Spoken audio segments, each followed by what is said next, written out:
Булат әфәнде, сез менә бүген ялгыз пикетка чыктыгыз, менә төп талабыгыз нидән гыйбарәт? Безнең талабыбыз җирле төпле халыкларның телләрен урыс теле белән бер тигезлектә ясау.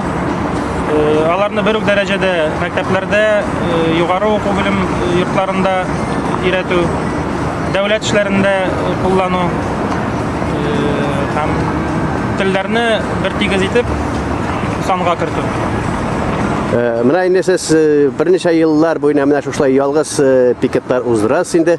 Менә шушы пикетның да беркадәр файдасы булырмы?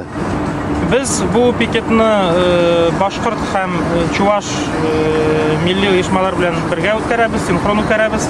Алар Чебоксарда чыгалар, алар чыгалар Уфада. Мондый ук таләпләр белән без күптән түгел җирле халыклар ассоциациясын төзегән идек.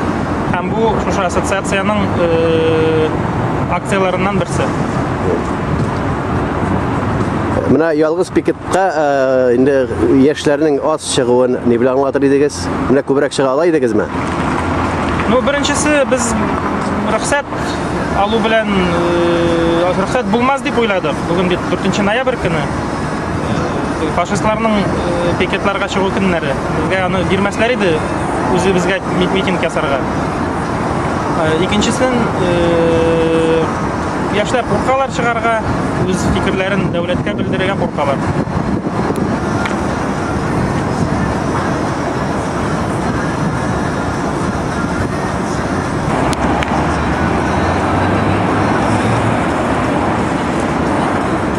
Илмир әфәнде, менә Татар Азатлык яшьләре берлегендә ялгыз пикетларны күп оештыра, әмма шуңа да карамастан менә шушы милли мәгарифкә кагылышлы пикетларыгыз нәтиҗә бирми кебек, Чаллы мәктәпләрендә укытулар һаман урысча башкарыла.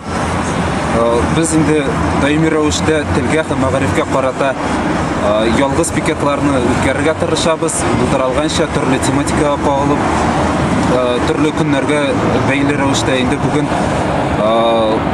халыклар бердәмлеге көне буларак без инде 4 ноябрь көне чыгарга булдык. Һәм инде татар халкының да мәгарифтә тел буенча башка халыклар белән бер рәттән бер тигез хукуклы булуын күрсәтергә теләдек. Инде бу пикетлар белән генә чикләнмибез бит без, чөнки безнең инде башка төрле эшләр дә бар. Пикет белән без бәлки халыкка гына җиткерә торганбыз үзебезнең шәхси һәм оешма фикерләрен.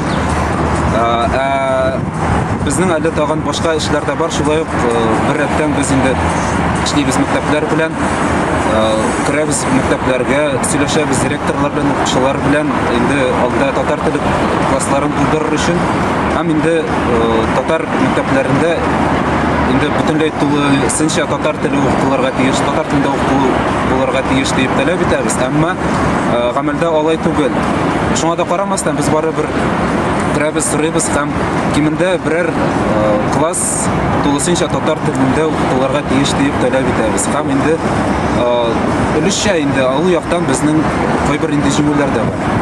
Менә инде бердәмлек көне дигәннән, менә шушы мәгариф өлкәсен генә алсак та, шушында инде урыс булмаган халыклар һәм шушы урыс мәгарифе арасында бердәмлек юк дияргә мөмкин.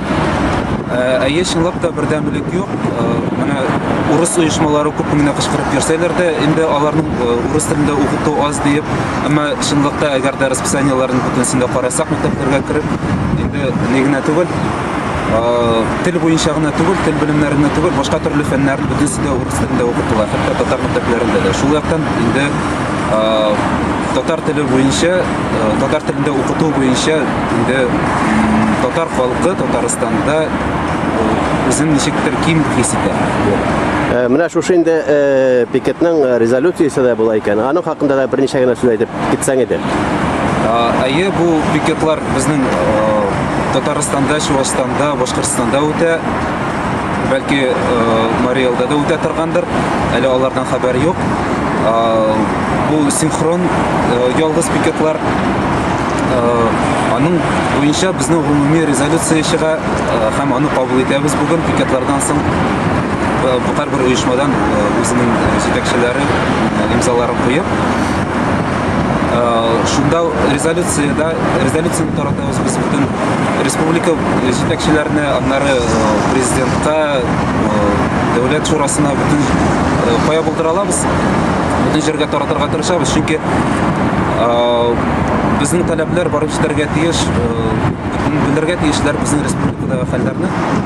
Һәм ул резолюциядә без инде телләр тигезлеген һәм укыту тигезлеген күтәреп итәбез.